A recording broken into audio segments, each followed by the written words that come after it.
was these two globes. I don't know how to describe them. And I stood up there and looked at them, and it's like, I just couldn't hold it anymore, and I was like, oh my gosh, I was a chupacabra. I was so excited. They were referring to Bigfoot. There are voices in the darkness. The reason why the show is called Drunken Cryptids.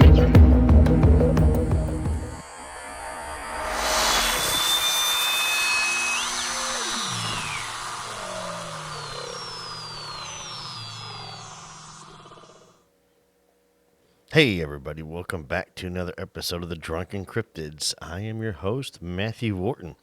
And real quick shout out to blademedia.com. Thank you, Dylan, for all the hard work you've put into the website and the logo. I appreciate it. You guys check out Dylan over there, blademedia.com, BLAYED media.com. Thank you very much, Dylan, for all the hard work. Real quick, we do have a live show coming up on April 5th here in Central Arkansas with the crew of the Cryptids of the Corn. Tickets are available on sale in the description below. It's Eventbrite. They are selling pretty fast, so you definitely want to jump on those and get a hold of those real quick because they are selling. Special shout out to the team. Thank you guys very much for all the hard work you've put in.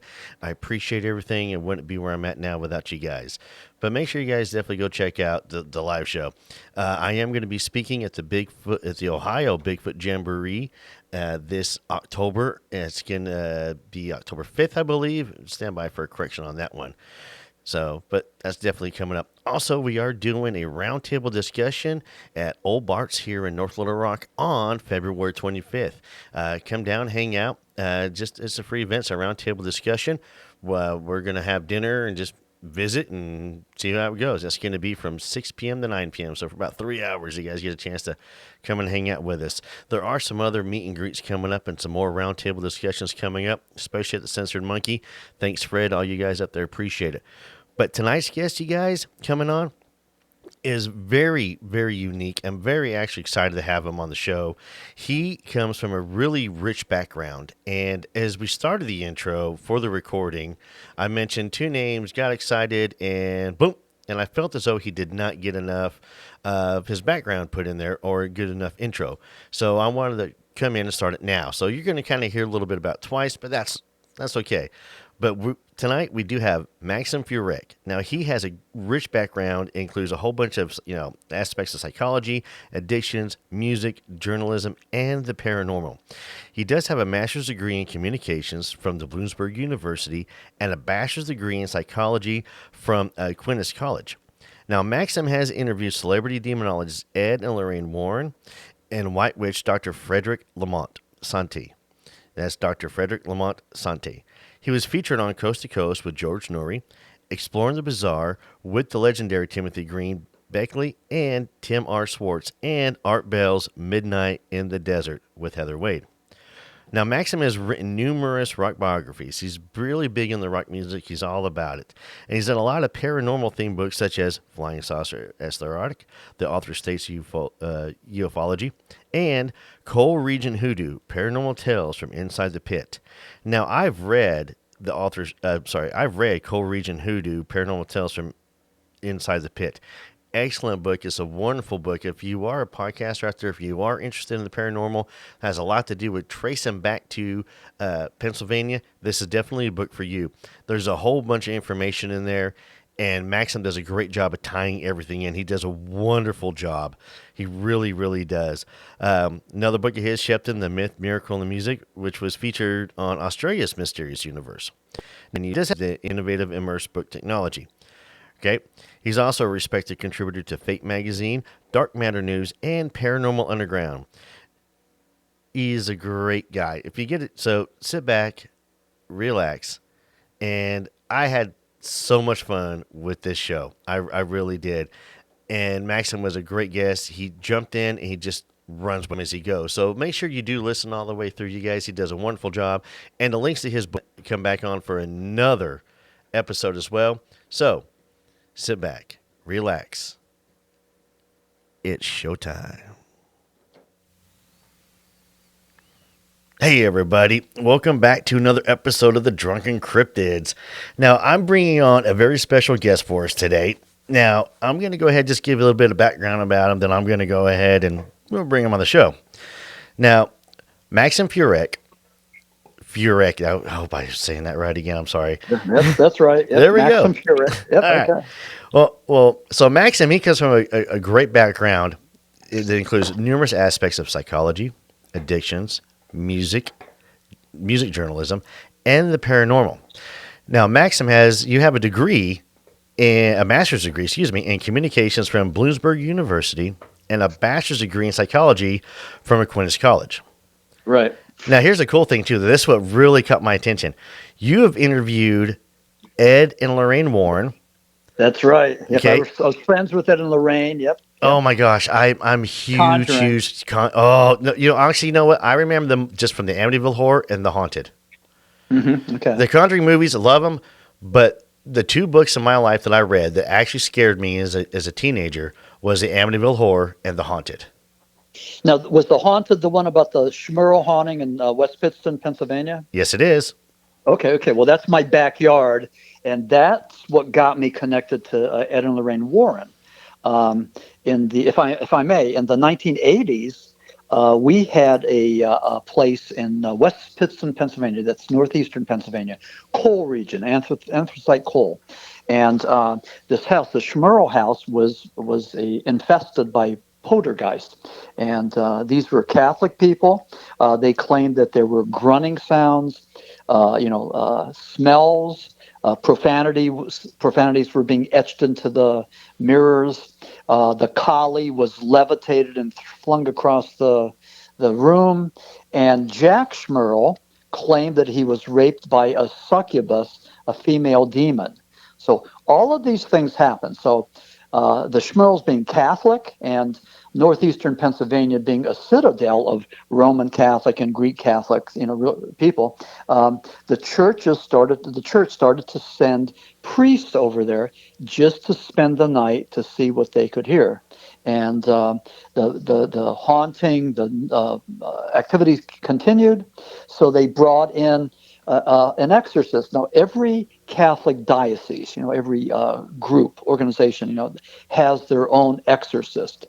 And this is a priest that is schooled in the ancient rite of exorcism.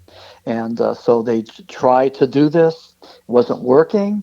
So finally, the bishop got permission to go outside of Pennsylvania, and he went up to New York State, and he contacted Father Alphonse Treebolt.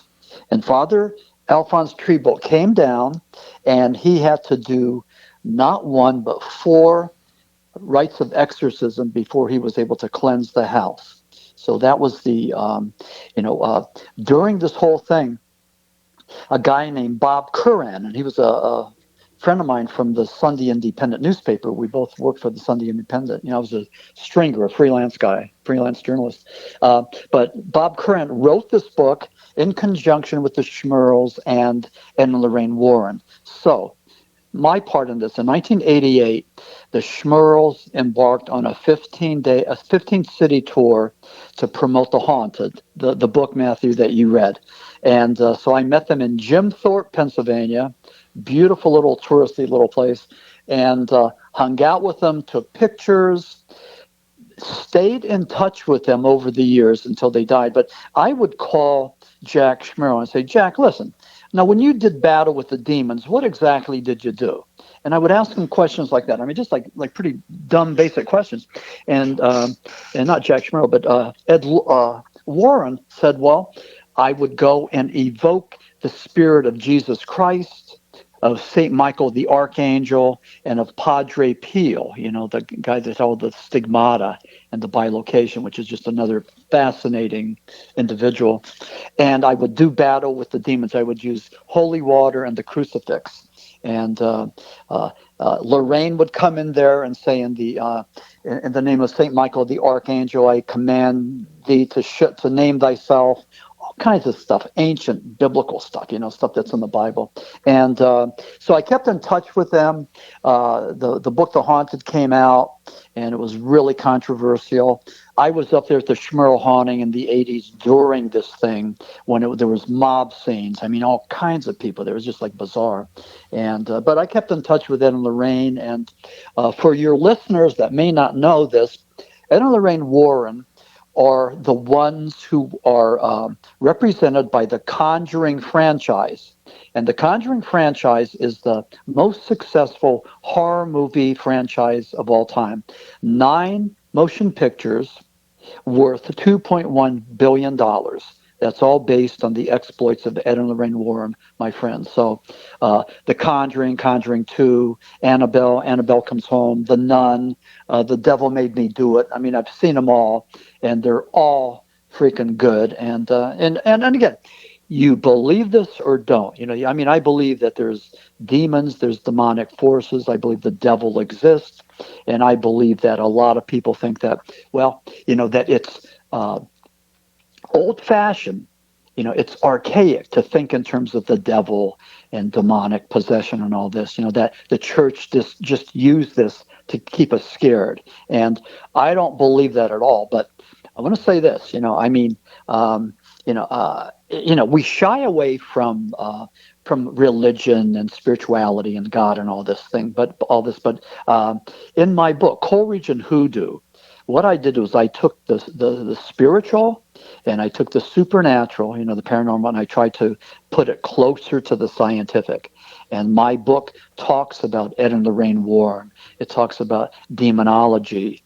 I have a chapter on St. Teresa of Avila, who was the 17th century Spanish mystic. I mean, what a wonderful, beautiful human being. She decided to become a devout Catholic during the Spanish Inquisition, when they were chasing down Catholics and burning them at the stake and all this other stuff, during the Protestant Reformation. I mean, it was the worst time ever to be a Catholic. Well, St. Teresa of Avila, joined a convent, and then she resurrected it and made it like a boot camp. But St. Teresa believed that through prayer and meditation, we could reach states of rapture and ecstasy and what she called flight of the soul, which is an out-of-body experience. And in my Shepton book, the Shepton Mythology, Shepton, the Myth, Miracle, and Music, which was my first entry into the paranormal, that was in 2016, that was 9 years ago, that book talked about the Shepton mine disaster of 1963, where these miners actually were able to go and have an out-of-body experience where they were up there and they were to look down and see the thousands of members of the rescue team, the Salvation Army and the National Guard and the paramilitary and the paparazzi and the hangers-on, I mean, just thousands of people there. I mean, this Shepton mine disaster of 1963 was one of the largest stories, the biggest stories, the most significant stories of 1963, surpassed only by the assassination of President John Kennedy in November of 63. So Shepton was the book that started things for me. And just, again, I didn't go looking for the paranormal. I was a rock and roll journalist, but the paranormal stalked me and hit me over the head and found me. And again, the Shepton mythology, 2016, and that just opened up doors like you wouldn't believe. I mean, podcasts.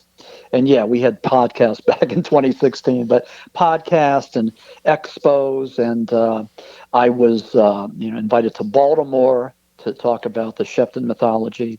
The Australian podcast, Mysterious Universe, did a 90-minute segment on Maxim Furek and the Shepton mythology. And that was like the greatest thing ever, to hear these guys with Australian accents cherry picking through my book and just reading certain parts of it. That was just like amazing, just to see that from standing outside and listening to that. So my career as a paranormal author and researcher, I mean, it just took off big time.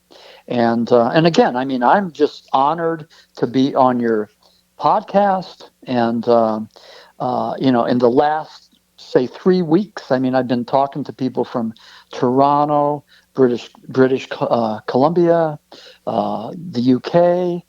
Next week, it's going to be New Zealand and Ottawa. And I mean, it's just happening. So, Matthew, just like your podcast, Drunken Cryptids, and what's happening with you. I mean, like you and I are walking parallel tracks because I mean, doors are opening up for both of us, and I believe, you've heard this before, but it's all about the journey. I mean, we don't know what the destination is going to be. We don't know where we're going to end up. We all hope that it's something nice and filled with joy and happiness and all that. But it's not about that. It's about the journey. It's about me meeting energized guys like you, creative guys like you, and just touching base and sharing commonality and sharing common values and all that. So the best part of this is just walking on that journey and feeling the joy and the energy and all that. So I mean, I'm a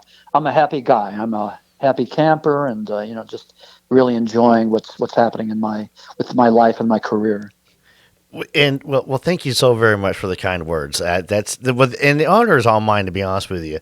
When Tommy told me a week ago that you'd reached out to us, y'all were communicating back and forth. I was like, oh, this is going to be awesome. And a couple of questions right off the bat that we were talking about. I do want to go real quick back to the haunted, though. You said so. The haunt. What scared me the most. I don't know why. There's a couple of parts of the book. And you mentioned earlier there was a mob. And for those people that don't know the background of the haunted, it's you read the book, seriously. And then I'll talk about another book called, is it called Region Hoodoo in a minute for the audience. But and I remember specifically the family said when they went public, they would have people walking by their house with boom boxes, because that's what we had back in the day, playing the Ghostbusters theme song in front of their house.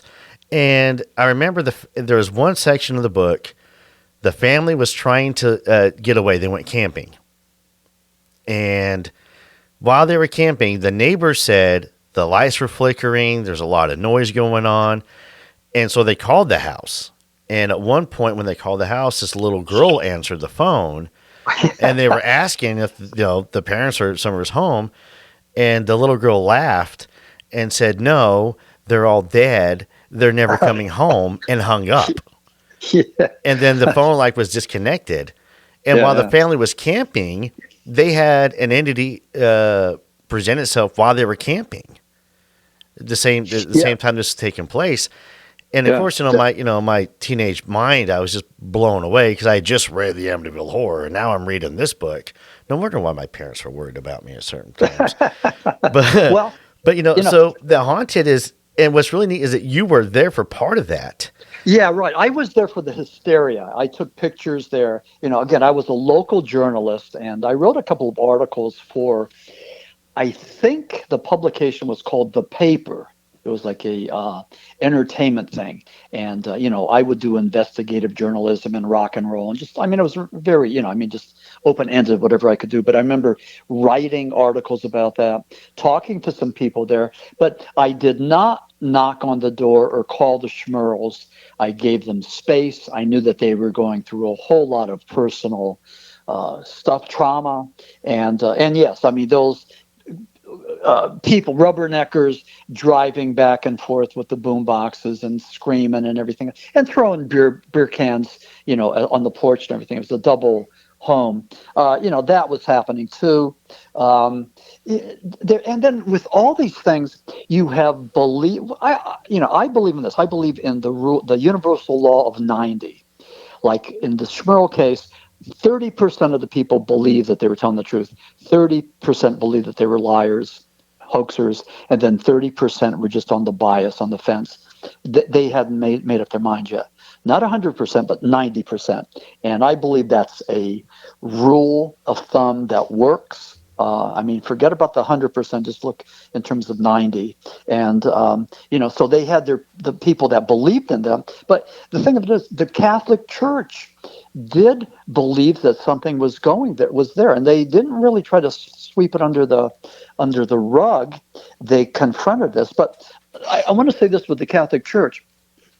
There's a lot of people. There's a lot of zealots. They are, I think, unstable people that, like, say during Easter, they might have themselves crucified to a cross. Now, we might have done that 2,000 years ago to feel the pain of and suffering of Christ, but we don't do that anymore. I mean, Christ doesn't want us to do that. Doesn't want us to suffer like that. So those people that do that, and I've talked to priests about this. I've talked to brothers about this, and every occasion I say, well, what do you think of those people that have themselves crucified, every Easter or whatever? And they said that they believe that they are mentally unstable. Normal people don't do that. And if you have a strong faith, you don't have to profess your faith to the Lord or anybody else by getting strung up on a cross, with the nails. So that was that. But with the Schmerl haunting, they say that demonic forces will either infest an environment or people. So the fact that it was manifesting in the Schmerl haunting there in West Pittston, is understandable. We've seen, Amityville and a lot of other places that have been haunted. But the other thing is that they may have followed Jack Schmerl, or maybe, I don't know. I don't think it was the whole family. I just think that I think it was manifesting maybe one or two of the Schmerl family and following them. And so I think that's what happened. But I did run into one of the Schmerl girls. And again, I saw her. She was tall, had blonde hair. She was the one that you've seen her picture. I think in The Haunted, there might be a picture of what's his name, Jack Curran, who wrote the book, and her. And they were pointing to a shower, I think a shower curtain. I believe that was there. And but she was a tall, very attractive teenage girl, blonde hair. And she talked about her collie being levitated and thrown across the room. But here's something else. Let's just talk about this. Okay, so what happened? I mean, was that collie really levitated and thrown across the room? Well, maybe it was, and maybe it was caused by demonic forces. Or maybe, just maybe, it was caused by, and I think I talk about this in Co-Region Hoodoo, maybe it was caused by the Schmerl daughter herself. And Stephen King has made a ton of money talking about these young adolescent kids who have psi powers. They have certain psychic abilities. For example, Carrie, Firestarter. I'm trying to think of the other ones. There's The Shining.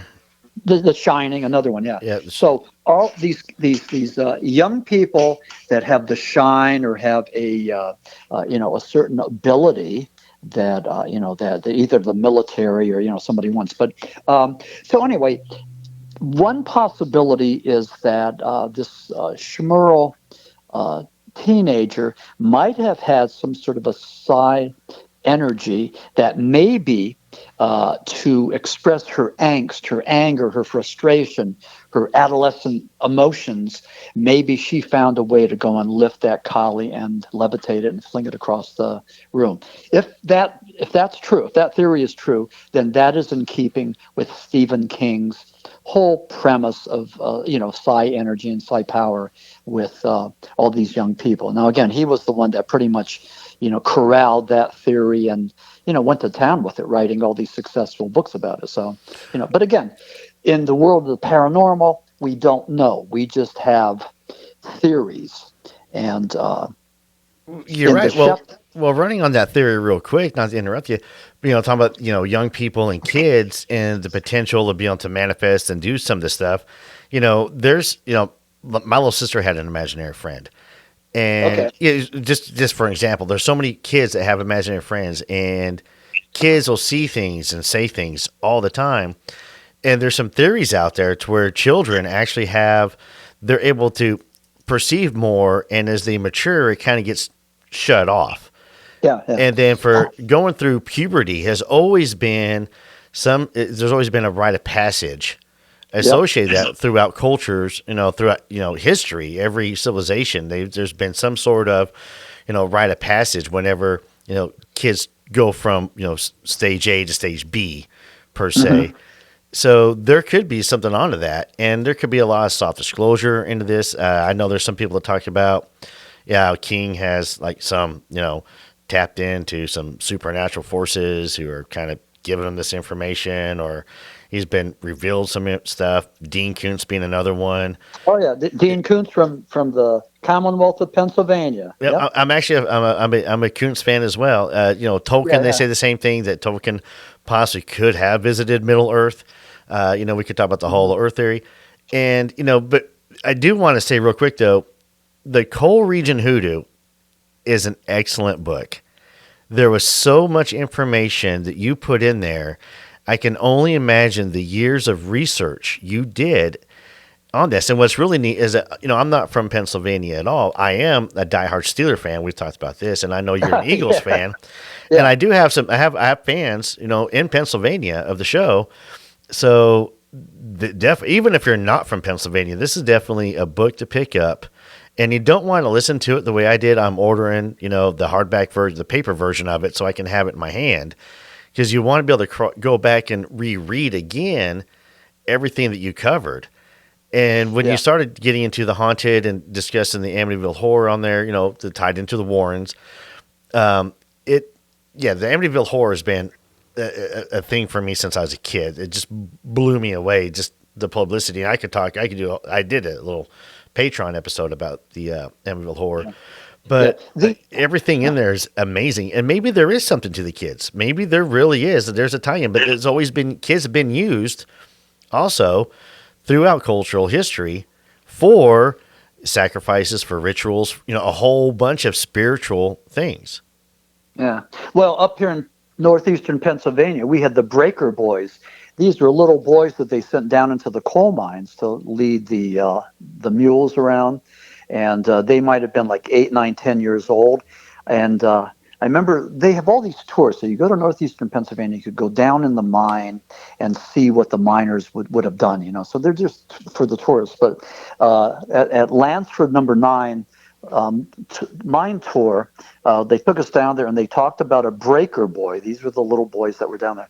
A breaker boy that was 5 years old, 5 freaking years old. His father died in a coal accident, and he was the main provider of the family. So this 5-year-old kid had to go there and walk the mule around, and from morning to night, and then go home.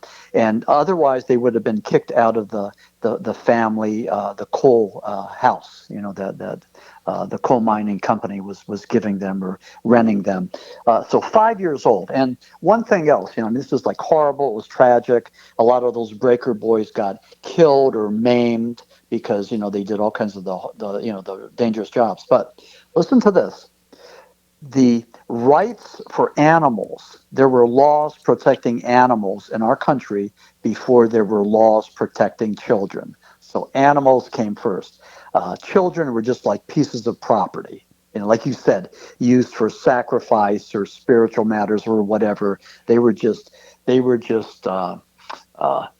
objects. They were just objects. They were just like bargaining chips. They were not. It's really horrible. What happened with those breaker boys. And so anyway, but northeastern Pennsylvania just replete with coal mines and stories about coal mines, and just like with Gettysburg, they talk about all these lost spirits. Well, in the coal mine, you got a lot of spirits walking around, lost, maybe angry, who knows? But that's our legacy. So thanks so much for that shout out. Coal Region Hoodoo, Paranormal Tales from Inside the Pit is one of my favorite books. I love it. I get a lot of accolades from it. And it's actually opening doors for me. So I don't know if you remember the chapter about Dr. Frederick Santee.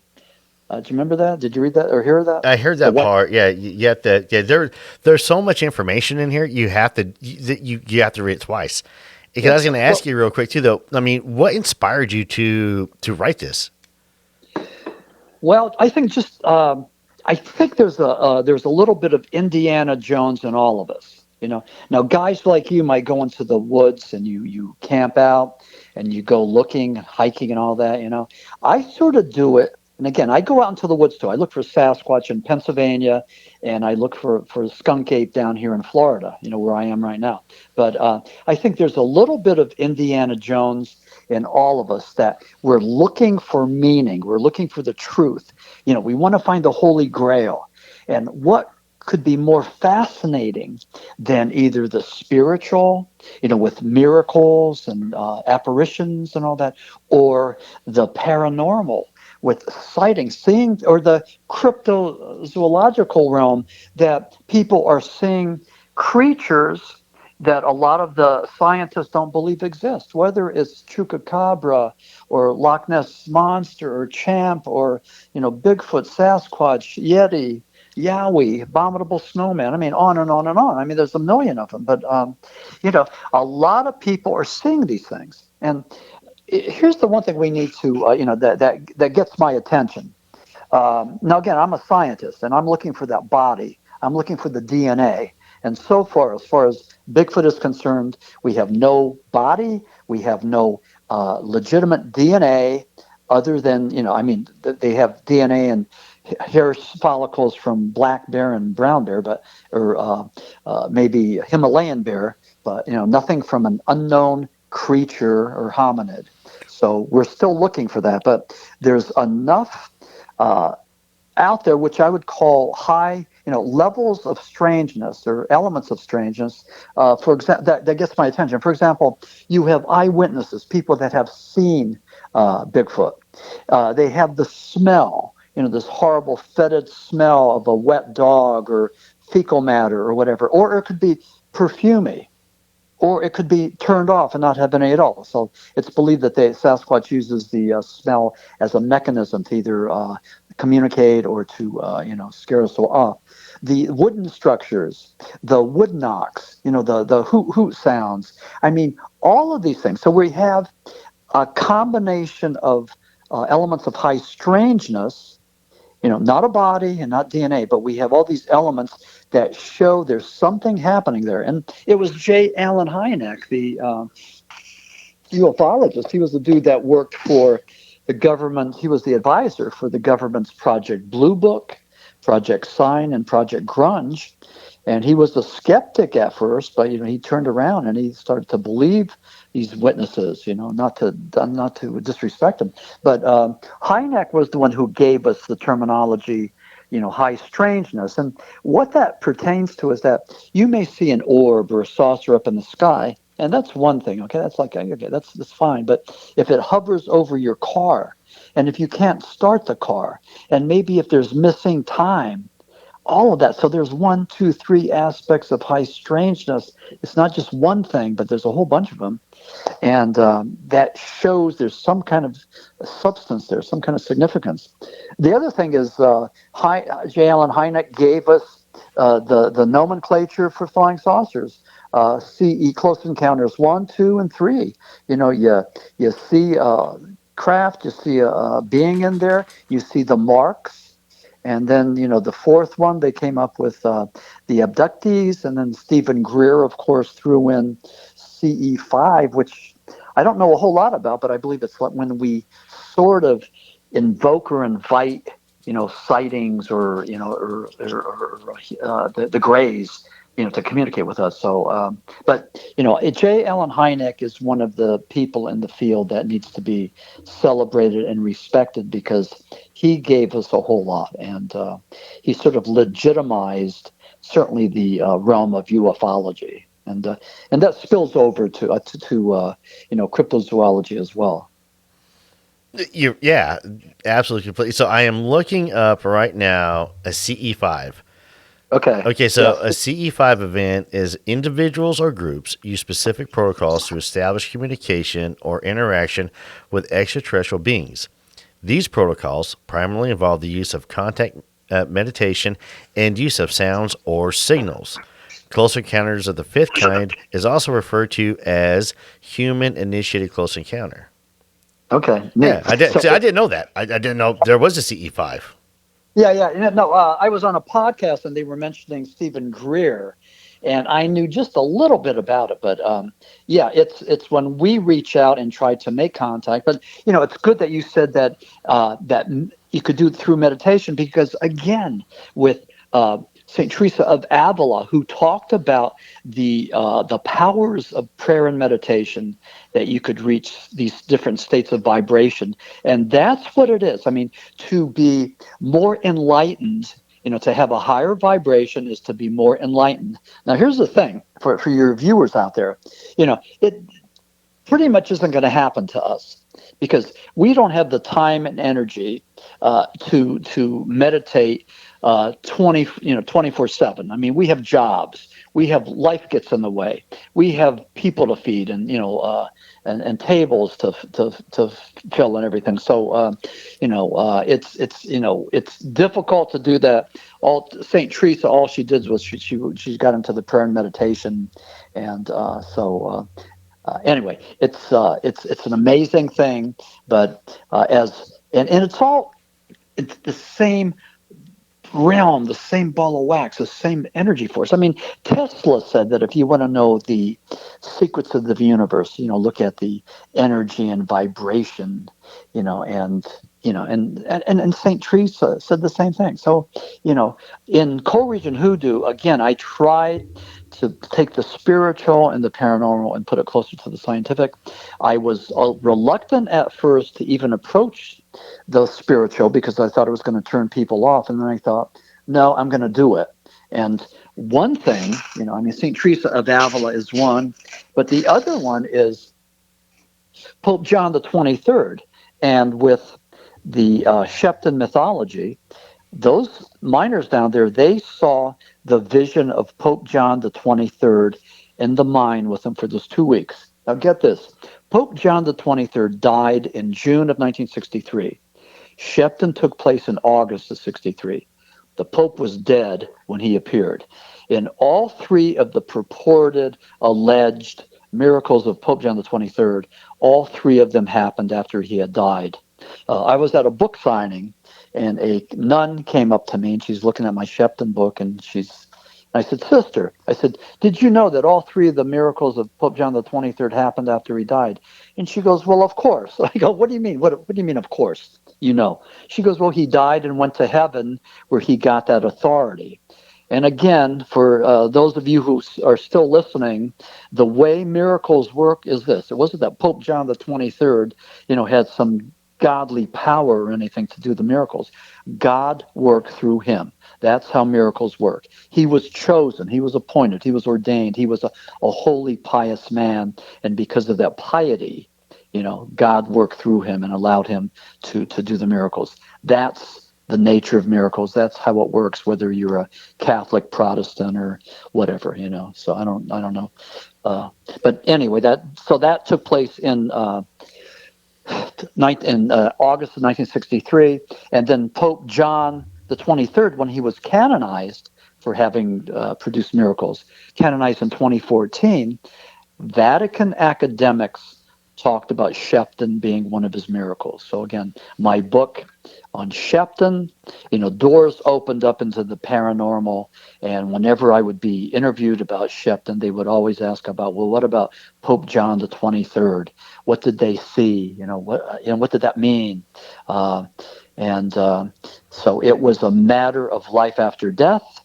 The miners went down to Headwaters, Virginia, to talk to Elizabeth Kubler-Ross, who wrote a book called On Death and Dying, one of the most significant books of the 20th century. She was a Swiss psychotherapist, and she believed that what happened there in Shepton was a case of life after death, i.e. Pope John the 23rd. So my Shepton book just blew up. It just took off, and that was in 2016. So since then, I wrote Co-Region Hoodoo, and Flying Saucer Esoteric, and now my latest one, The Lost Tribes of Bigfoot. So it's just been a wild, freaky ride. It's been pretty awesome. Again, I've been meeting a whole lot of people and been on a ton of podcasts, and so we'll see what happens. But so far it's been great. The thing I did want to say though about co-region hoodoo, and I know I'm babbling. I mean, let me know when you want to hear. No, you're doing great. I'm not gonna lie. I'm sitting here listening. Because you did mention in the Shepton mines and in hoodoo, the co-region hoodoo, you come back to that a lot, especially mentioning Pope John the 23rd. So for the listeners out there, so in August 1963, these 3 miners were trapped in a collapse. 330 feet down. Yep. So, and what happened was they were trying to, at the time, this is 1963, so trying to be able to reach them and keep them, get them out alive in time before they obviously could perish, up above on surface, they were doing everything they could. These 2 miners, and because the third one, they never recovered his body, if I remember correctly. Yeah. So these 2 miners prayed, and the ironic part is they were having visions, and they were having them separately, but they were coinciding with what the other was saying, and they were stating that Pope John the 23rd appeared to them numerous times while they were stuck.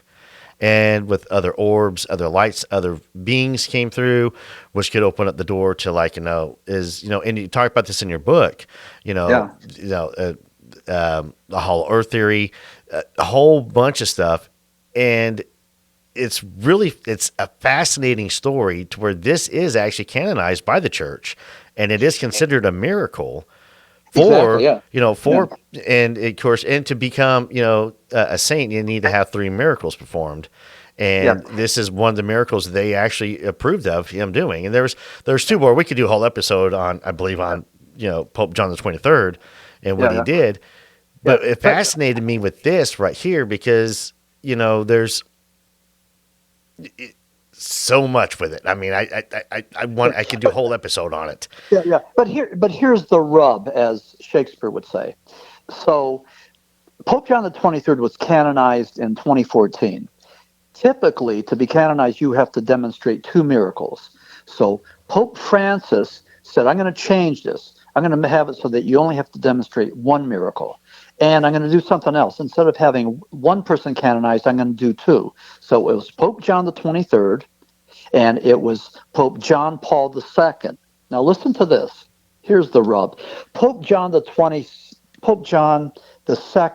was an exorcist. He believed that there were demonic forces. He believed that the devil exists. And what Pope John Paul II did was he convened a college of exorcists. He had priests from something like 132 different countries come to Rome, where they learned this ancient medieval practice of exorcism, because Pope John Paul believed that the devil was real, that evil was real, and that we needed to go and confront it. A lot of people, have shied away from the spiritual. They think that it's old-fashioned, it's archaic, that it's church dogma and all this other stuff. Pope John Paul was afraid that that a lot of people were just letting down their guard. Realizing that there's demonic forces out there, that there are, and again, tell some of your buddies there in Arkansas that are going to some of these haunted houses or these vacated prisons or mental institutions looking for demons. I mean, be careful what you look for, because you're going to find something, because there are demonic spirits that are just looking for some foolish people, for some vulnerable people, to take over and to possess. So, you could believe that or not, but I mean, I warn people. I do agree with you 100%. I'll tell you that right now. And whenever I do an investigation on a alleged haunted location, the first thing that I gather my team up and we gather into a circle and I pray. and I pray for us to be protected and to be watched over. And then when we're done, I do the same thing Okay. again. I'll gather us in a circle and I'll pray and I'll say, if there is anything here, it stays here and it's not going to follow us home. Oh, good. Okay. So I No, do take the that's the precautions most because we are sane in a thing. war. And I Yeah, believe this. We have been in a war for well over 2,000 years against evil. yeah, And I think that in some aspects, that evil, it has kind of turned the tables around to where it is kind of winning. One of the famous quotes is, the greatest, trick of all the devil did was, that nobody believed in him. yeah. And so You're you right. can't, and I screwed that quote up completely. Yeah, But no, but we get the gist. yeah, Yeah, you're right though. and Yeah, the thing about it is, though, is that you can't have, I've met people who are firmly believing in the God, and then you bring up the devil and demons, like, I don't believe in that. I'm like, how do you not believe in that? It's talked about all throughout the whole Bible. yeah, I'm a huge fan of the Old Testament and digging into it. And yeah. there's so much magic, and there is so much supernatural and paranormal involved into the Old Testament, and that's what does carry over into even in our times today. There's still so much of it around Yeah, us, maybe. and we've forgotten it. Yeah, maybe somewhere down the line we could go and have another interview. My next book is going to be called Paranormal Apocalypse. Is this how it ends? And I talk about revelations. I talk about the four horsemen of the apocalypse. And I talk about the end times. I talk about how we're going to suffer before we die and all this stuff. And I talk about man being controlled by fear. We are being controlled by religious people, by political people. They keep us in fear and apprehension, and they use that to rule us and control us. So It's been that's used for ages that way. yeah, exactly. Yeah, and so there's a lot of frightened people there, but it's called the Paranormal Apocalypse. Subtitle is This How It Ends, and it's a wonderful, wonderful title. I'll send it to you. Maybe you could even use it in some of your promo. But it's I have a picture of a gray as a grim reaper, and the gray is holding a sigh, and there's an hourglass there, and there's all kinds of skulls all around him. It's all in black, white, and gray. I mean, it's really pretty. It would make a great poster. So I kind of want it as a poster. I hang it up on my tavern. I can tell you right now. But you're speaking of the gray and tied into the you talking about for the book coming out. There is a lot of people out there that believe that the government is finally going to come out and they're going to say that yes, aliens are real, UFOs are real, all this is happening, and it's going to go ahead and it's going to take away from our religion. This will become the new religion of the grays and the aliens coming in, and it's going to take away from Christianity. It's going to say, look, everything was false, everything was fake. Look at this. And I'm wondering too if the grays themselves aren't actually maybe some kind of demonic beings, and where they're coming from is from another dimension. Because if you think about it, heaven and hell are two different dimensions. yep. So there's already dimensions being talked about right there. So when you mention interdimensional stuff to a lot of Christians, they stay away from it. They don't want to buy into it. But yet it talks about going to heaven is an interdimensional thing. And going to hell is another interdimensional thing. So, and then the other thing and I wish more people would remember this, God gave us dominion over the earth. This is our place. This is our home. Heaven's a reward. Hell's a punishment. Heaven is not home. This is home. This is what God gave us. And what we do with it is entirely up to us. And we've forgotten that. Or we've been corrupted, and the flood didn't do the job that it was supposed to have done. And a lot of these Nephilim and these fallen angels and fallen beings survived, and they're still pushing everything through. It's kind of funny how the whole entire show went to religion, but I love religion, so Yeah. Well, and you can, level-headed people can talk about this, without, respectfully, we could talk about this. So,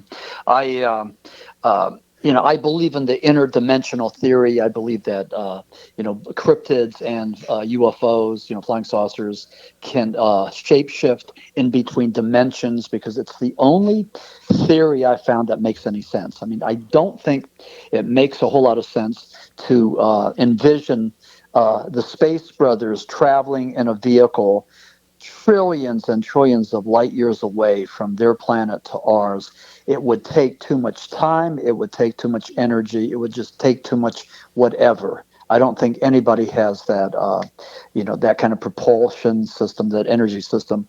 The other thing, like even with Einstein's theory of relativity, the faster you go, the slower time slows down. And in all these science fiction movies, the astronaut goes to Mars and comes back, and here everybody on Earth has aged like 50, 60 years, but he's retained his youth. So here he comes home and his wife is like 110 years old, So, I mean, that's Einstein's theory. And, we need to go and take a look at some of these theories, just like Einstein had the wormhole theory that, there's holes through the space-time continuum. And, that may be how the Space Brothers or Bigfoot or whoever get from one spot to the other, So again, but there's always portals too. We could always, portals is a possibility, and portals seem to be a huge thing right now in the cryptid paranormal world. Portals are huge.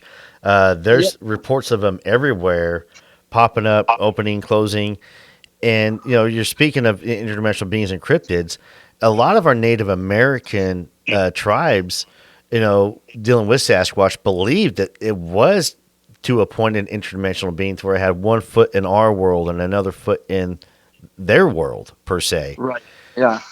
They talked about that straddling the spiritual and the physical. They talked about Sasquatch being able to being protectors of the environment, being able to communicate with us telepathically, all kinds of things, being able to go and turn into like rock or a tree or whatever, to do that. So that's like the trolls right there. Trolls sort of the rocks and stuff. Yeah, and a lot of people have attributed psychic abilities to Bigfoot. For example, claiming that maybe they can shape shift, from interdimensionally. That they have a thing called bilocation. Or rapid transport, that maybe you see them in front of you and then all of a sudden they're behind you. They just do that. Or the fact that we can shoot a Bigfoot and it doesn't feel those shots, whether it's a 22 or a shotgun. Or the fact that maybe it can communicate with us telepathically, that it can utilize the smell, the scent, as a warning or as a invitation. So there's a lot of aspects of Bigfoot that point to the paranormal.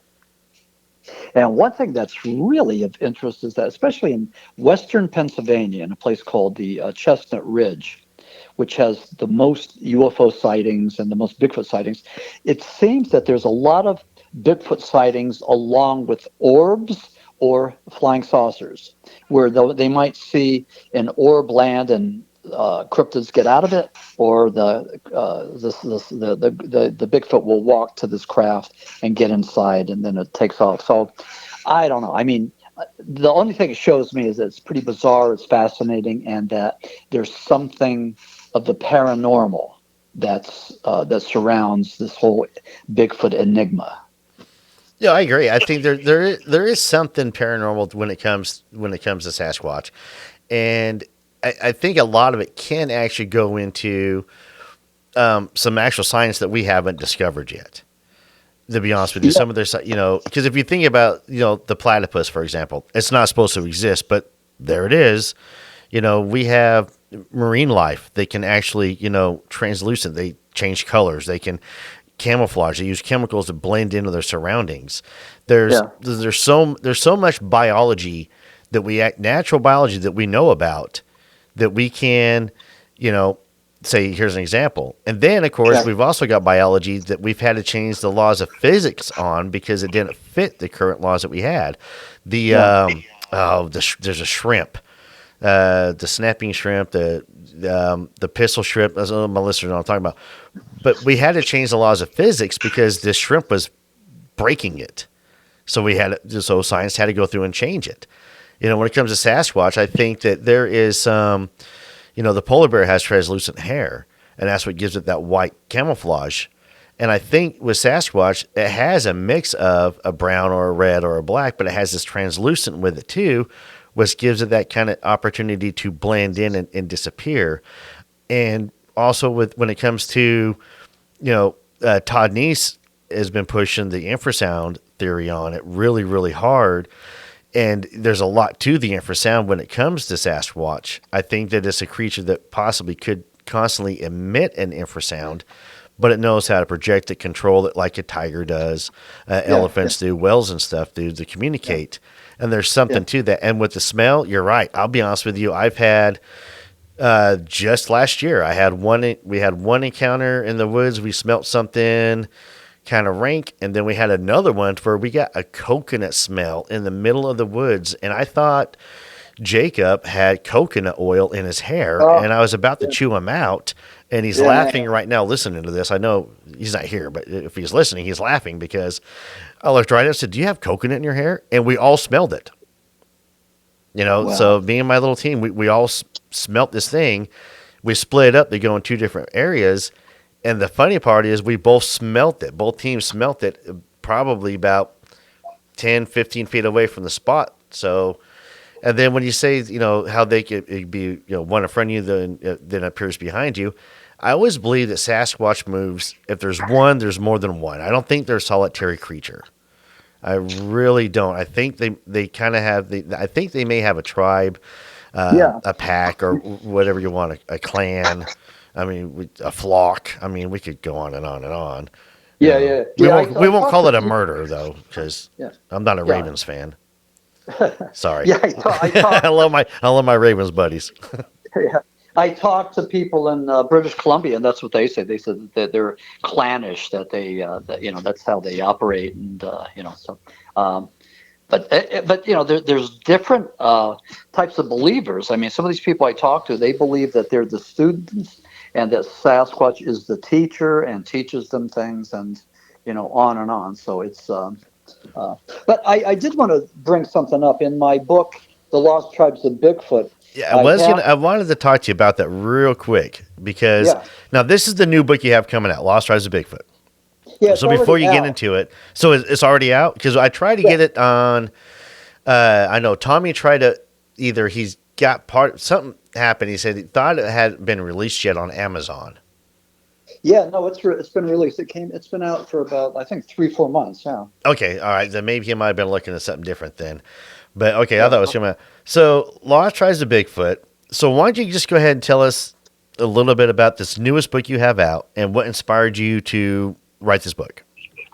Yeah, well, when I did Co-Region Hoodoo, I had two. Again, Co-Region Hoodoo just had, I threw everything in there, like the kitchen, including the kitchen sink. But with Co-Region Hoodoo, I had 2 chapters on Bigfoot, and one was called the Bigfoot Enigma. The other was the Bigfoot Hypotheses.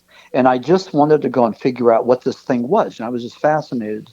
Well, after that book came out in 2023, I started getting invited to all these Bigfoot expos based on those 2 chapters. That was it. So I'm all over the place, giving lectures on Bigfoot. And I just realized that I tapped into something and I needed to pursue it further. So what I did was, started to work on this, and then hooked up with Hanger One, who do the Monster Quest. But as you were saying earlier, I have a chapter here about the lost and found, and you were talking about some of these creatures that were just recently discovered. But let me just see if I can find this. But this is just in recent times, because we're destroying the planet. There are species that are disappearing. They're becoming extinct at a rapid rate. I mean, it's horrible. It's a real sin. But because of this, biologists and botanists and zoologists are going out into the tundra and the jungles looking for species. And there's a lot of species that have yet to be identified. But just a couple of things that I have in this one chapter called the Land of the Lost and Found. We first discovered the giant squid in 1753, platypus in 1798. Let me see, the mountain gorilla, 1902, the Komodo dragon, 1910, giant panda, 1916, The bonobo, 1929, the bonobo sharing 98% of DNA with man, just like the chimpanzee and the gorilla. So that was a pretty interesting find. But in this one chapter, just talk about all of these things that we found that we thought were extinct or prehistoric, and they weren't. So we're still finding things, and the world is still a marvelous place, and there's still a lot of mysteries out there that that need to be solved, and that we are solving. So you got to give some kudos to the biologists and zoologists that are going out there, on these quests. But the Lost Tribes of Bigfoot, I wanted to make sense of this, and my premise is this: if it's not flesh and blood, what is it? So I take a look at the interdimensional theories. I take a look at Jung's collective unconscious. I take a look at mass hypnosis. I look at all these things that could possibly explain what this cryptid is. I talk about the tribes, whether it's Neanderthal, Gigantopithecus, Australopithecus, missing links, whatever. I talk about that. So it's a wonderful, wonderful read that if you're into Bigfoot and Sasquatch, this is something that you might want to go and just take a look at, because I think it ties a lot of things together, and and just getting me a lot of attention, because people are liking what they're reading. So, Well, it's in my cart. I'll tell you that right now. oh, very good. Okay. Yeah, it's on Amazon and Goodreads and everything else. The Lost Tribes of Bigfoot, Hanger One Publishers, and Maxim Furek, Furek. So, And I'm going to post links in the show description for everybody. So go ahead and pay attention. Read the show description. I know some of y'all don't, but the links will be posted in there. And I'll be sharing links. We've already been sharing some links on the Facebook page already, and on X and on Instagram, I believe. So we'll be sharing more and more and more as well.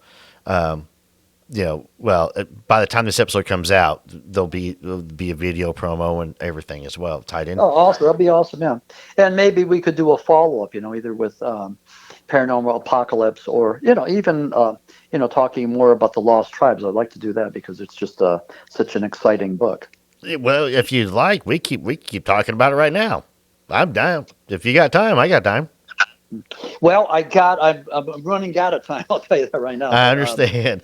Well, I'll tell you what. We'll talk off air. I'll get you scheduled to. We'll get a schedule set up. Get you come back on, because I definitely want you to dig into the Lost Tribes for sure of Bigfoot, because I'm totally fascinated, and I should have the book in by that time. I do want to, bring it in for a landing real quick and brag again about Coal Region Hoodoo. And by listening to it, and I'm getting the paperback version of it, I can tell you right now, you did your homework, and I love how you brought in so many aspects, and they all tie back in to not only Pennsylvania, but a lot of it ties back into Shepton. And that's what blew me away. Because we're talking cannibalism, UFOs, Bigfoot, the Amityville Horror. Everything ties in to this one event in 1963, the Shepton Mine. Yeah, and one thing too. Let me just say this too, because the cameras, as the camera continues to roll, the technology, the rescue technology that they used in Shepton in 1963 was used in 2010 in Chile, the Chilean copper mine disaster. There was a movie called The 33. There were two documentaries, two books written about the Chilean copper mine disaster. But Shepton technology saved those guys. And in Shepton, what happened was, just an overview, 3 guys were entombed for 2 weeks. Only 2 came out, and there were allegations of cannibalism. So not only did you have a story of miraculous human survival, but you had a story about cannibalism, and then take that cannibalism and transpose on top of that the miracle of Pope John the 23rd. It's bizarre. It just had all, and then the rescue, that of the people down there in Chile. But here's the thing about the Chilean thing, the 33. Down there in Chile, there were 33 guys that were trapped. All of them were from Chile. The one guy was from Uruguay. Here was the plan. Again, you could read about this in those 2 books, but they had rations, to last for just so long. Every one of those guys got like a little thimble of milk, some crackers, and some tuna fish. They knew that at a certain point that food is going to kick and there wouldn't be anything there. They talked about, and this is documented in these books, talked about cannibalism. They said that they might have to resort to cannibalism. And the dirty joke, the black gallows humor joke, was that if anybody got it, it would be the guy from Uruguay, because everybody else was from Chile and there was one guy from Uruguay. So that was the story there. But again, the Shepton technology, say those guys. And then the connection to Arkansas was that I have a chapter on the inner Earth theory. Now, the miners claimed that they saw things. They saw these civilizations. They saw ancestors, sitting on rows going up to heaven. They saw these bizarre things. And I talked about the inner Earth theory. I had a chapter of that. One of the people in the book was Richard Sharp Shaver. He was born in, I believe it was 1907, in Berwick, Pennsylvania. Berwick, my hometown, the place where I was born. But he is buried in Layton, in Arkansas. It's not Layton. What did I told you? I'm trying to think. It's in northern Arkansas. It's certainly north of. Is it Yell County? No, it's not Yell County. But is it Yellen? God, I forget. It's in my book. But anyway, it's up there in Summit. I think it's Summit, Arkansas. Pretty sure it's Summit. And it's in my book. It's in Coleridge and Hoodoo, and it's also in the Shepton book. But anyway, Richard Sharp Shaver claimed that he was captured by these evil robots, and they tortured him and all this. And he wrote stories about it, and people believed him. They believed he was telling the truth. They called it the Shaver Mystery. And so Richard Sharp Shaver, buried in Arkansas, Yellville, thank you. In Yellville, Arkansas, is notorious. He's infamous. And the reason for that is he was being investigated by the FBI for triggering the UFO hysteria. And remember, the red letter date was 1947. Kenneth Arnold saw those 9 discs next to Mount Rainier. The FBI believed that Richard Sharp Shaver was one of the people that triggered this UFO hysteria, and they had a dossier on him.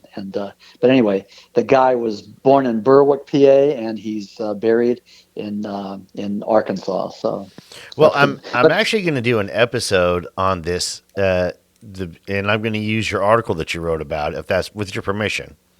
Oh, absolutely, yeah, please do. Okay. Yeah, thank you. Yeah. So that way you definitely get props. And I'll put links in that show for you as well. Yeah, please do. Okay.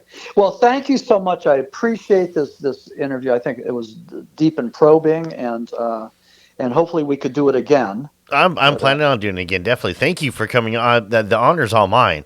This has been. I could keep going. I told you that earlier. I could sit here and do this with you all night long. I'm not gonna lie. I am. But this is a passion and a hobby of mine. This stuff right here, these topics right here, I love it. And to me, it is like a campfire setting. It's where this is what we're doing. Yeah. We're sitting around the campfire and we're spitballing. We're trying to work on theories and bringing up this case and comparing this case to that case and seeing what correlates and what matches up and what doesn't match up. And then adding another case into it and see what matches up with those 2. And then it's 3 and then 4. And, that's how I think we're going to come up with some really good, educational theories. And as Todd Neese would say, us citizen scientists are going to be the ones who figure this stuff out, whether we are doing the research like you're doing through the books. And because there's a lot in history that a lot of people don't realize. Before I got into the woods, I was doing a lot of the book research. And I think that's what makes a really good field researcher is one who's also done the book research. And then even when you're in the field, you got to keep doing both, which is, grateful to have authors like yourself out there still doing the research, still publishing it, still trying to get the information, to readers and for other researchers. And I'll tell you right now, if you run a podcast, you definitely need to pick up Coal Region Hoodoo. You have to do it. There is a lot of information in there and a lot of knowledge too that you're able to fall back on and resource. I'm getting the book for that reason right there. So, Maxim, thank you so very much for coming to the show. Thank you for writing the books that you've written, and just thank you again. Yeah, Matthew, thank you. I really appreciate being on Drunken Cryptids but this is great, and we'll do it again. And thank you so much for mentioning Coal Region Hoodoo, Paranormal Tales from Inside the Pit, and also the Lost Tribes of Bigfoot. I mean, that's just awesome. I have a website. It's www.maximfurek.com. That's MAXIMFUREK.com. And if your listeners are interested in an autographed copy of any of my books, they could just contact me through my website, and we could work out something. So I'm interested in an autographed copy of a book. Yeah. Okay. Well, contact. Yeah. Well, we can. Okay. Good. Okay. I got you covered. All right, and I'll post the links. I'm going to post the links to the website, to the books, and the show description. So everybody, please go check out MaximFurek.com. Check his books out, you guys. You're not going to be disappointed at all. This is definitely something you should have in your library. I agree. No, it's certainly one of my favorite books. I just love it. I'm just so honored and pleased with the work, the effort that I put into it, and how it turned out. It turned out really great. So well, you put a lot of effort into it, and it's something that, again, I listened to the audio version of it, and listening to it, you put in a lot of hard work into this book, and you deserve all the credit, and yes, definitely the rewards for it as well. So, and it's going to come. So everybody out there, go check it out, and you're not going to be disappointed. Well, Maxim, I'll tell you what, we'll talk off air and we'll get everything set up. And thank you again, sir, for coming on.